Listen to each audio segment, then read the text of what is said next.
एक रविवारची सकाळ. अचानकपणे एक अनपेक्षित पाहुणा घरी आला. तो माझा लहानपणाचा मित्र. तेव्हा आम्ही एकमेकांच्या शेजारीच राहत होतो.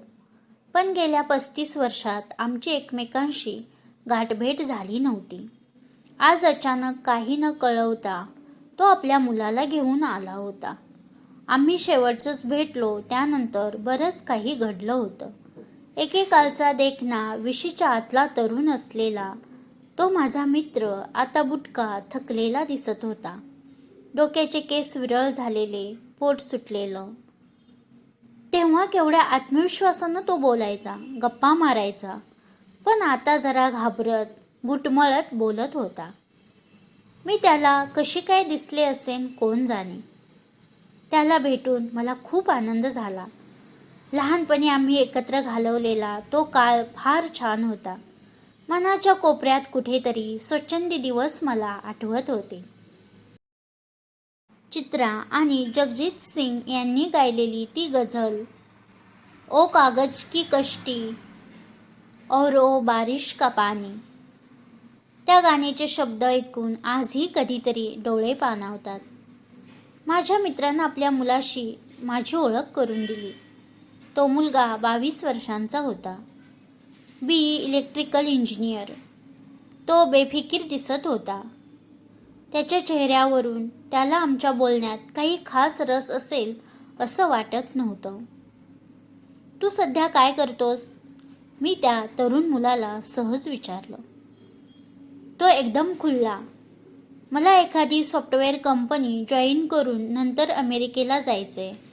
तिथे मला 5 वर्षे राहून नंतर परत येऊन माझी स्वतःची कंपनी काढायची आहे आणि खूप मोठं व्हायचंय. मी ऐकले केवळ 10,000 रुपयांमध्ये माणूस एखादं मोठं साम्राज्यसुद्धा उभं करू शकतो. खरं आहे ना आंटी? त्यावर काय उत्तर द्यावं तेच मला कळेना. कारण एखादी कंपनी सुरू करायची म्हणजे त्यासाठी अपार मेहनत, परिश्रम, संघर्ष करावा लागतो. पुन्हा यश मिळेल याची काही खात्री नाहीच. तू आता कुठं काम करतोयस? मी आता कुठेच काम करत नाहीये. मला एखाद्या चांगल्या सॉफ्टवेअर कंपनीत जॉईन व्हायचंय. तुला प्रोग्रॅमिंगची काही पार्श्वभूमी, काही अनुभव आहे? नाही, पण मी झटपट शिकेन ते, माझी खात्री आहे. आताच मला दुसरा कुठला जॉब घ्यायचा नाहीये. कारण जर आता सॉफ्टवेअर सोडून दुसरा कुठला जॉब घेतला तर मला फार तर 4-5 हजार रुपये पगार मिळेल. शिवाय मला साईटवर जावं लागेल ते वेगळंच. पैसाही काही फार मिळणार नाही. त्यामुळे मी सध्या नोकरी धरलेलीच नाही. आता माझ्या मित्राचा चेहरा इतका विवर्ण, चिंताग्रस्त का दिसत होता ते मला कळलं. तो लवकरच निवृत्त होणार होता आणि त्याचा हा असला मुलगा, सुशिक्षित बेकार, नुसती मोठमोठी स्वप्न पाहणारा. स्वप्न पाहणं नेहमीच चांगलं, पण त्या स्वप्नांना प्रत्यक्षात उतरवणं जास्त महत्त्वाचं असतं. टिस्कोचे चेअरमन मिस्टर जे इराणी यांचे शब्द मला आठवले. कृतीविना नुसत्या कल्पना म्हणजे तर केवळ स्वप्नच. कल्पनेविना केलेली नुसती कृती म्हणजे केवळ वेळ घालवणं. पण कल्पना आणि कृती यांचा संगम झाला की त्याने जगात परिवर्तन घडू शकते. एक शिक्षिका या नात्याने मला उपदेश देण्याची सवय आहे. त्यामुळे त्याला आवडो अथवा न आवडो, त्याने मला सल्ला विचारो अथवा न विचारो, मी माझ्या मनातलं बोलून सरळ मोकळी झाली. आपल्या वडिलांबरोबर तो परत जायला निघाला तेव्हा त्याचा चेहरा उतरला होता. आपला देश नैसर्गिक संपत्तीने इतका समृद्ध आहे. भारताच्या उत्कृष्ट परंपरेच्या साक्षी असलेल्या वास्तू येथे आहेत. खरं तर इतकी सांस्कृतिक व भौगोलिक विविधता जगात इतरत्र फारच थोड्या ठिकाणी पाहायला मिळते. ओरिसा हे एक राज्य असं आहे जिथे निसर्ग सौंदर्य व त्याचबरोबर आपली सांस्कृतिक परंपरा पाहायला मिळते. जरा कोणार्कची आठवण काढा. ओडिसी नृत्य, पुरीची रथयात्रा, पटचित्र, रंगकृती यांच्यापुढे इतर सर्व फिकं आहे. आपल्यापैकी बऱ्याच लोकांची अशी समजूत असते की त्या राज्यात पर्यटकांचं आकर्षण ठरावी अशी केवळ तेवढीच स्थळं आहेत. पण त्या राज्यात एक स्थळ असंही आहे जे अत्यंत सुंदर, रमणीय आहे, पण ते विशेष कोणाला माहीत नाही. एक छोटंसं झोपाळलेलं गाव आहे, चंदीपूर. बंगालच्या उपसागराकडे तोंड करून उभं असलेलं. इथे समुद्र प्रवाशांशी पाठशिवणीचा खेळ खेळत असतो.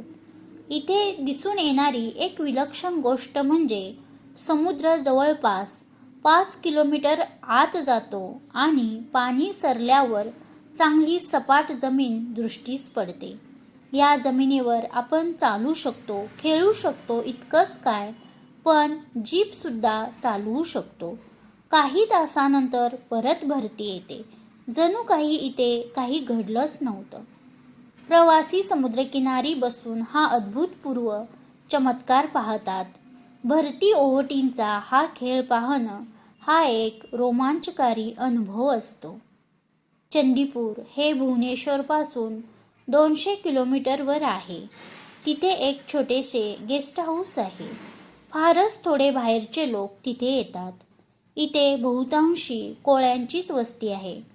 एकदा मी अशीच समुद्रकिनारी बसून ओहोटी कधी सुरू होते याची वाट बघत होते. मला लाट ओसरल्यावर त्या जमिनीवरून चालायचं होतं. मी समुद्राकडे बघत राहिले. आता लाटा ओसरत चालल्या होत्या, पण तरीही अजून चालत जाण्याइतकी जमीन दिसत नव्हती. कोळी लोक आपापल्या कामात व्यग्र होते. कधीही ओहोटी सुरू झाली की लाल रंगाचे खेकडे रेतीवर चालत येतात. जरा मोठ्या वयाची मुले खेकडे पकडत होती व लहान मुले शंख शिंपले वेचत होती. साड्या नेसलेल्या सावळ्या, कणखर, सडपातळ कोळी स्त्रिया मासे पकडण्यासाठी जाळी अंथरत होत्या. समुद्रकाठी अनेक लोक होते. तिथे मला एक लहान मुलगा भेटला. सुमारे 12 वर्षांचा असावा. तो आपल्या आईला जाळं अंथरायला मदत करत होता. ती दमली की तो पुढे होऊन तिला मदत करायचा आणि तिला जेव्हा त्याच्या मदतीची गरज नसेल तेव्हा तो एकीकडे खेकडे पकडायचा. त्याच्या एकंदर हालचालींवरून तो अगदी मजेत असल्याचं जाणवत होतं. तो किनाऱ्यावर हिंडता हिंडता माझ्याजवळ आला व मी त्याचे खेकडे विकत घेईन असं त्याला वाटल्यामुळे तो थांबला. ताजे खेकडे घेणार का? तो म्हणाला. मी खेकडे खात नाही, पण मला तुझ्याशी बोलायचे, मी म्हणाले. मग तो माझ्याजवळ येऊन पायरीवर बसला. या पायऱ्या खास प्रवाशांसाठीच बांधलेल्या होत्या. मी त्या मुलाकडे नीट निरखून पाहिलं. तो किडकिडीत आणि सावळा होता, पण त्याचे डोळे हिऱ्यांसारखे चमकदार होते. त्याचा तो उत्साह संसर्गजन्य होता. त्याच्या अंगात एक छोटीशी विजार होती.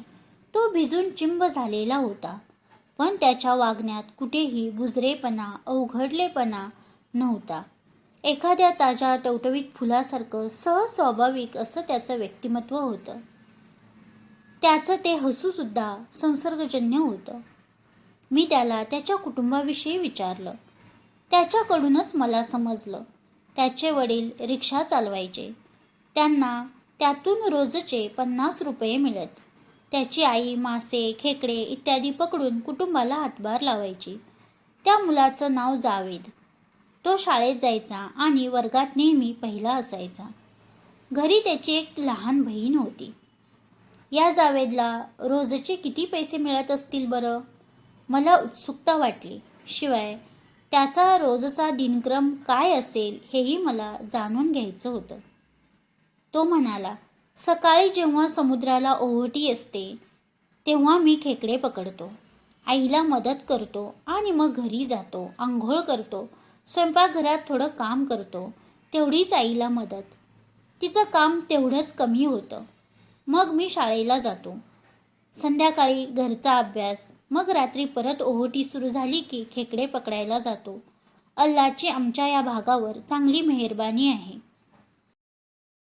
मी तर संपूर्ण देशात फक्त या आमच्या जमिनीवरून समुद्र पूर्णपणे आत जातो, तोही दिवसातून 2 वेळा. त्यामुळे फार श्रम न करता आम्हाला खेकडे पकडता येतात. त्याला बहुधा दिवसाकाठी 5 नाही तर 10 रुपये मिळत असतील. हे इतकं मेहनतीचं काम करून त्याला इतके कमी पैसे मिळत असणार या कल्पनेने मला फार दुःख झालं. मी त्याला विचारलं, केवळ 5 नाही तर 10 रुपये जावेत, त्यानं काय होणार आहे? आणि ते मिळवण्यासाठी तू पहाटे 5ला उठतोस आणि रात्री 11ला झोपतोस? माझा प्रश्न ऐकून त्याचा उत्साह मुळीच कमी झाला नाही. तो हसून म्हणाला, मॅडम, काहीच न मिळविण्यापेक्षा 5 रुपये मिळवणं म्हणजे खूप जास्त नाही का? आपण मीठ आणू शकतो, मिरच्या आणू शकतो, पण जर आपण काही न करता बसलो तर तेही आणता येणार नाही. इथे 100 आणि 1000 रुपये कोण देणार आम्हाला? प्रत्येक थेंबापासून समुद्र बनतो. एकेका धान्याच्या दाण्यातूनच कोठार बनते. जावेदचं उत्तर ऐकून मी थक्क झाले.